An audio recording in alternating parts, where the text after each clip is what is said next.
Elections में धांधली के इल्जाम लगते हैं और उसमें कोई 17, 18, 19 सीटें बिला मुकाबला जो है वो जीत ली जाती हैं। मुखालिफ इत्तेहाद था, उसके अंदर इतनी कैपेसिटी नहीं थी कि वो इतनी बड़ी सीटें निकाल लेते और जितनी उन्होंने निकाली इसे थोड़ी सी डबल कर सकते थे। पंजाब में देखें कि पंजाब में जो जुल्फ़िकार अली भुट्टो साहब की जैसा कोई दूसरा लीडर हमें नजर नहीं आ रहा था। मेरे ख्याल में जुल्फ़िकार अली भुट्टो साहब से जो बड़ी एक मिस्टेक हुई है, गलती हुई है, वो इलेक्शन को कबल अज़ वक्त था।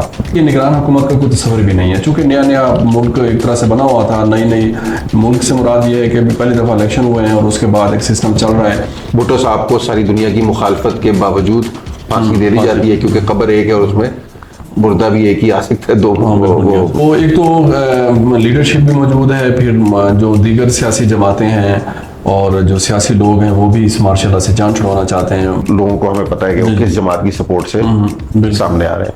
आप देखिए 1985 के इंतखाबात में हिस्सा लेते हैं तो क्या ये मार्शल लॉ की एंडोर्समेंट नहीं है एक तरह से? ऐसे लोग इस अमल का हिस्सा बने जिनके नज़दीक जो सियासत थी वो खालिस्तन मफादात की सियासत को कहते हैं। बिल्कुल ठीक। आपने जो कुछ किया 78, 79 से लेके 86 तक उसका कोई आप अवाम में मोहब्बत पीपल्स पार्टी की कम नहीं कर सके।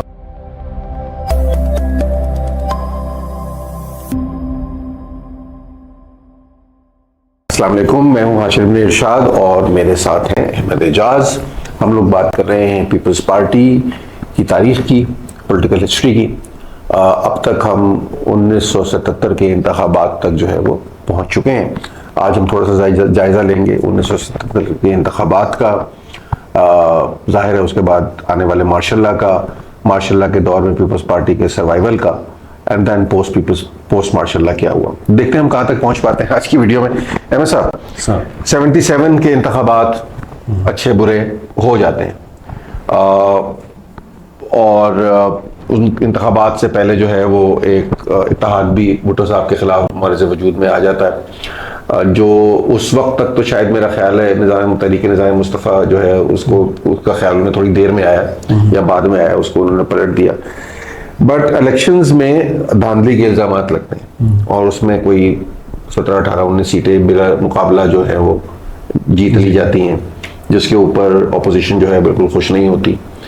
और इलेक्शन रिगिंग की बात, क्योंकि जाहिर है फेडरल सतह पर दूसरे इलेक्शन हो रहे हैं आपके, बहुत खुल के सामने आती है और बहुत जल्दी आती है।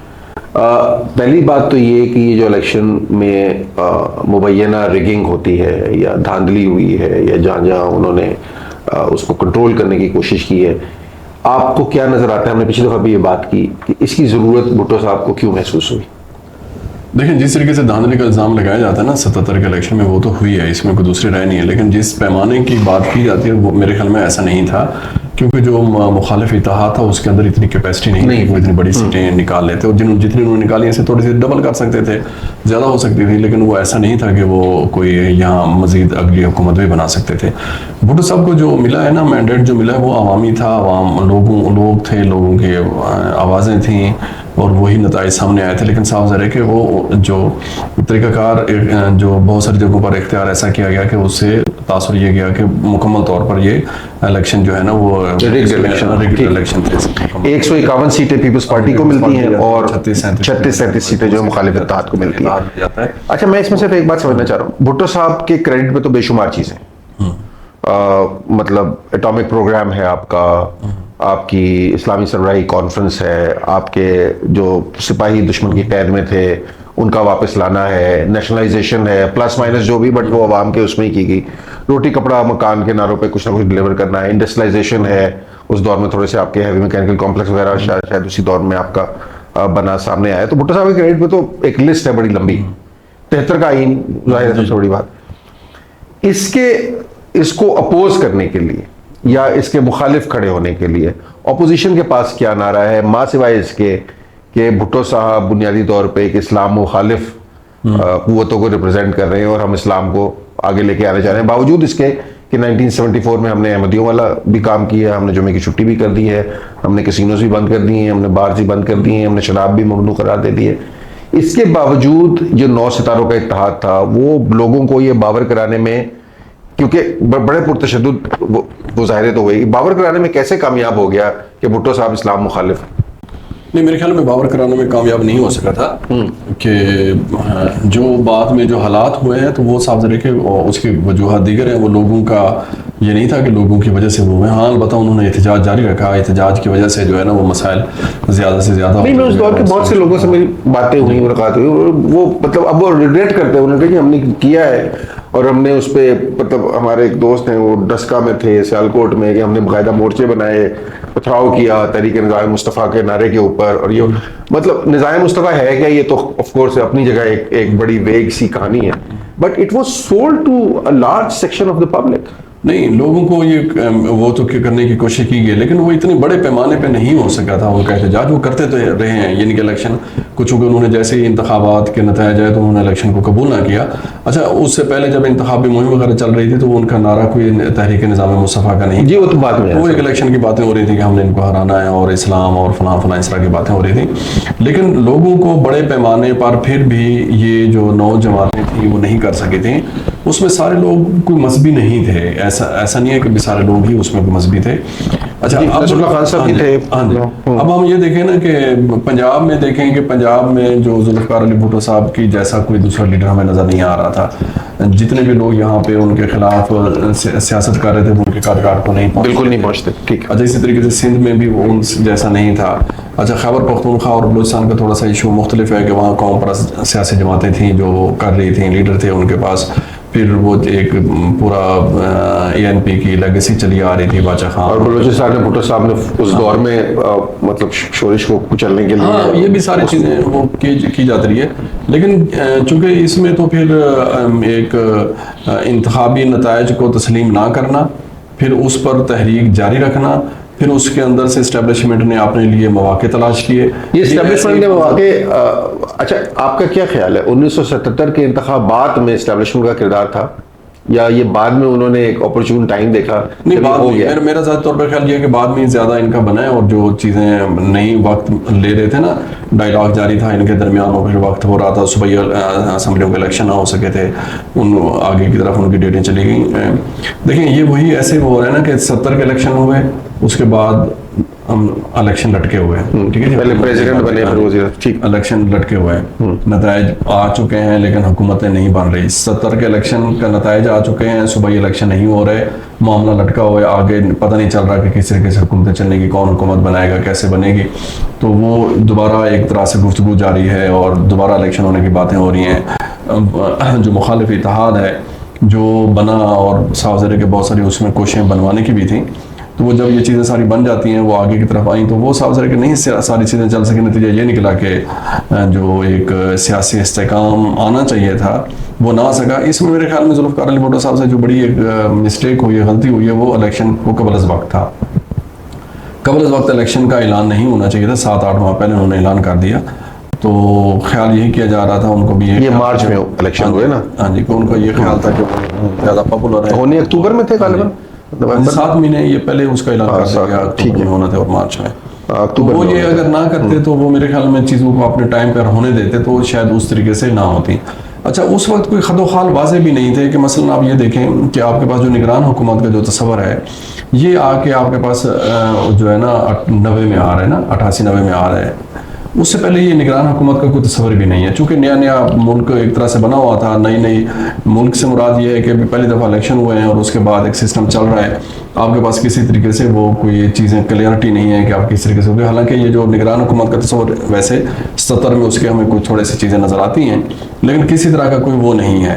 तो निगरान हुकूमत देखिए, दुनिया के ज़्यादातर ममालिक की इजाज़त निगरान हुकूमतें नहीं होती, यानी कि भी देखे ना कि कोई क्लैरिटी नहीं थी ना कि निगरान हुकूमतों का तस्वर बाद में आया कि ये निगरान हुकूमतों में आम इंतखाबात होंगे, या ये तो एक बेसिकली निगरान हुकूमत का कॉन्सेप्ट जो है वो वैसे ही जमहूरी अमल पे मिसट्रस्ट या डिस्ट्रस्ट बहुत सोच शो कर रहा है कि यार जो हुकूमत जा रही है वो इतनी बेईमान है कि वो ईमानदारी से अगली हुकूमत को सौंप नहीं सकती, या इलेक्शन कमीशन इतना नाअहल है कि वो उसके होते हुए इंतखाबात करा नहीं सकता, इंडिपेंडेंट नहीं है। बिल्कुल ऐसा, लेकिन ये गलत है, बिल्कुल नहीं होना चाहिए था।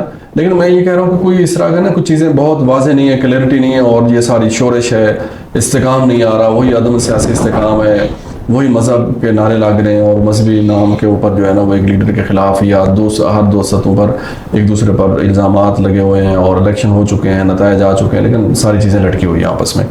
तो ये वही कहानी बन रही है जो 70 में इलेक्शन हुए।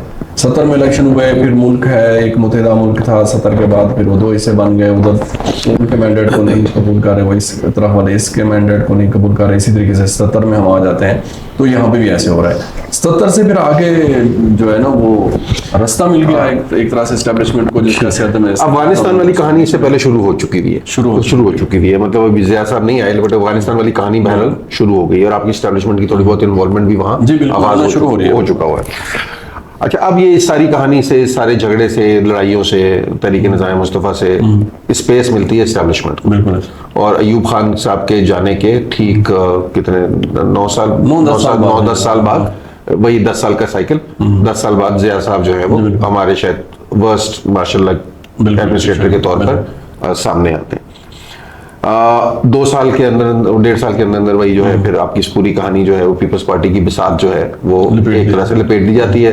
भुट्टो साहब को सारी दुनिया की मुखालफत के बावजूद फांसी दे दी जाती है, क्योंकि कब्र एक है और उसमें मुर्दा भी एक ही आ सकता है। 2 क्या इसी तरह की कहानी थी ना, कब्र एक और मुर्दे 2 हैं, तो उसमें से कोई एक जा सकता है।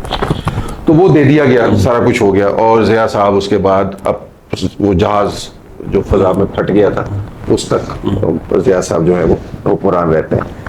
पीपल्स पार्टी इतना सख्त माशाल्लाह है, कोड़े लग रहे हैं, जेलों में डाला जा रहा है, सख्त तरीन तशद्दुद हो रहा है। भुट्टो साहब की फांसी के वक्त भी इतना मुल्क में सख्त है कि इतनी बड़ी अवामी हिमायत के बावजूद कोई बाहर नहीं निकल पाता, अवाम कोई मुजाहरा नहीं कर पाती, कुछ नहीं कर पाती। ये जो 8-10 साल का पीरियड है, इसमें पीपल्स पार्टी, और इसके फौरन बाद जब इलेक्शन होते हैं तो पीपल्स पार्टी को फिर इख्तियार मिल जाता है। It's a very remarkable thing. ये 10 साल में एक पार्टी अब सरवाइव कैसे करती है? ये बुनियादी तौर पर अपने वर्करों की बुनियाद पे सरवाइव करती है। जो वर्कर्स हैं इनके, जो मारें खा रहे हैं, जो मार्शल लॉ के खिलाफ जो है ना आवाज़ें उठा रहे हैं, फिर उसके पदाश में जो है ना उन पर जबर व सितम की एक नई दास्तानें रकम की जा रही हैं। ये बुनियादी तौर पर एक तो है वो। फिर जो बाद में तहरीकें शुरू हुई हैं MRD की, जिसमें नुसरत भुट्टो और बाकी लोगों ने बड़ा उसमें किरदार अदा किया, नवाबजादा नसरुल्लाह खान। तो ये MRD वो जो MRD तो मतलब इलेक्शन माशाल्लाह के कुछ 4-5 साल बाद की कहानी होती है, लेकिन वो उसको कुचल दिया जाता है, चूंकि एक तरह से वो हो रहा है ना, ज़िया हक साहब मजमूई तौर पर बैठे हुए हैं और वो पूरी तरीके से जो है ना अमेरिकन की भी सपोर्ट हासिल है। उनकी ज़रूरत भी है, चूँकि इस खिते में वही अमेरिका की वजह से ज़रूरत बन चुकी है। तो वो मजलिस शूरा भी बन जाती है, वो रेफरेंडम भी हो जाता है, उसमें यज्ञ नुकाती है। 98% लोग जो हैं इस्लाम के निफाज के लिए ज़िया साहब को ले भी आते हैं, दोबारा देते हैं। तो जनाब, अच्छा, रेफरेंडम के वक्त का मसला ये कि इस वक्त ज़िया साहब डरना शुरू हो गए थे। मतलब रेफरेंडम हो जाता है कराया ज्यादातर उसी वक्त जाता है। हाँ, जब आपकी कुर्सी डोलना शुरू हो जाए ना और आपको पता लगे कि नहीं हो सकता। जिस तरह मुशर्रफ साहब ने कहा था कि वर्दी मेरी खाल है, लेकिन एक दिन उतारनी पड़ी उन्हें और ज्ञानी साहब को डंडा सौंपना पड़ा, तो डर उन्हें लगना शुरू हो गया था ज़िया साहब को। अच्छा, इसमें ये बड़ा एक इंटरेस्टिंग सवाल हो सकता है। वर्कर्स की अकीदत जो थी वो भुट्टो साहब के साथ, मतलब पीपल्स पार्टी के साथ भी नहीं, मैंने भुट्टो साहब के साथ, भुट्टो साहब एक करिश्मा, एक शख्सियत। ये जो पीपल्स पार्टी ने सर्वाइव किया, आपने कहा वर्कर्स की सर्वाइव किया, लीडरशिप की वजह से।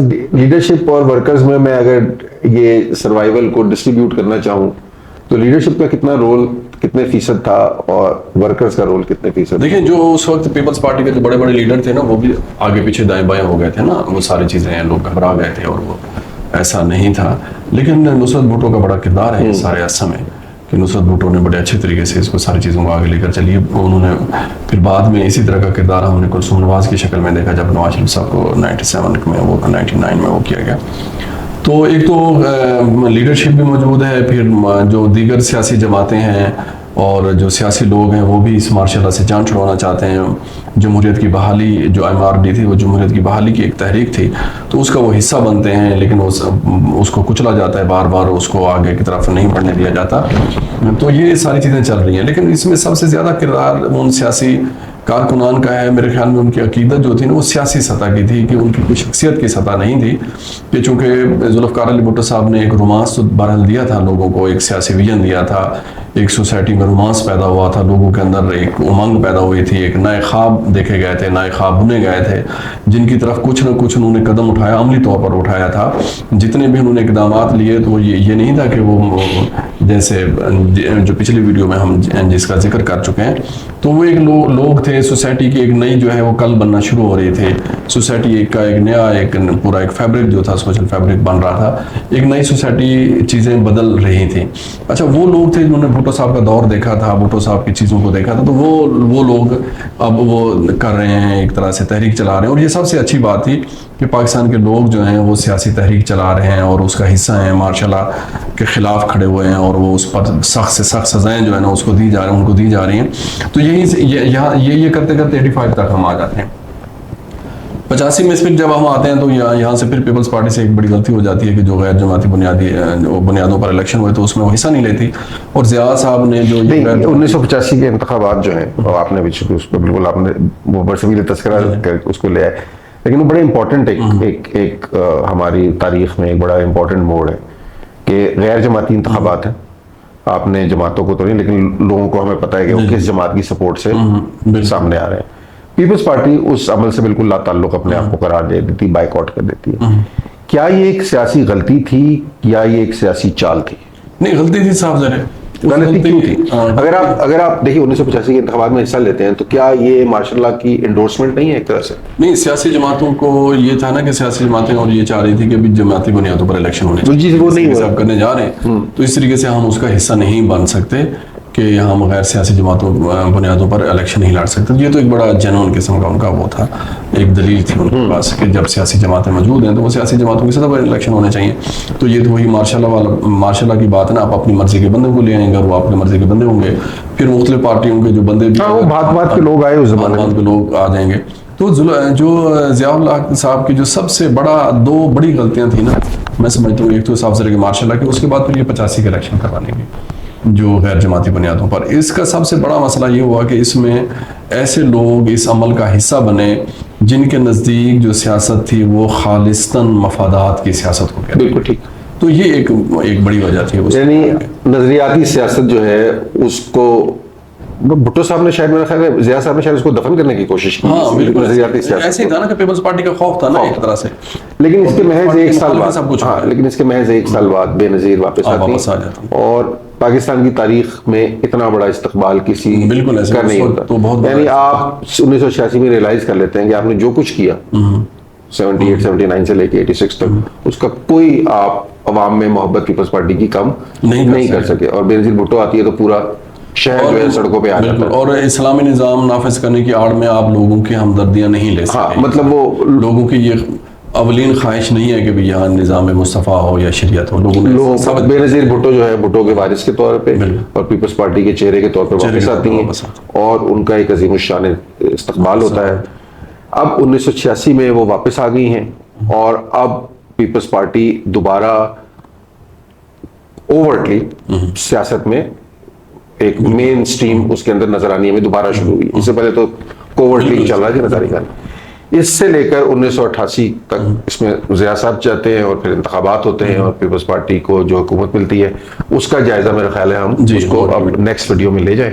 आज के लिए इतना ही जी, अगली वीडियो में आपसे मिलते हैं, तब तक के लिए खुदा हाफिज। Thank you so very much for being with us.